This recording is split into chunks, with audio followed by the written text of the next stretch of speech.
नमो नमः मित्रांनो, आपण आज आपल्या कुटुंबातील सदस्यांना म्हणजेच आई बाबा भाऊ बहीण यांना संस्कृत मध्ये काय म्हणतात हे शिकणार आहोत.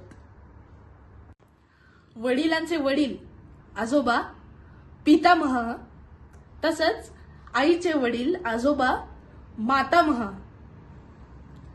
वडिलांची आई आजी पितामही, तसंच आईची आई आजी मातामही. आई माता किंवा जननी, वडील पिता किंवा जनकः, काका पितृव्यः काकू पितृव्या, भाऊ भ्राता, मोठा भाऊ अग्रजः आणि लहान भाऊ अनुजः.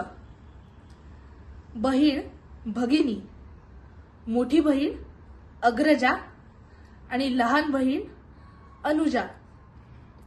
मामा मातुलाह आणि मामी मातुलानी किंवा मातुलागी. आहे की नाही सोपं? व्हिडिओ आवडला असेल तर लाईक शेअर सबस्क्राईब करा आणि पेजला फॉलो करायला विसरू नका. तोपर्यंत नमो नमः, पुनर्मिलामः.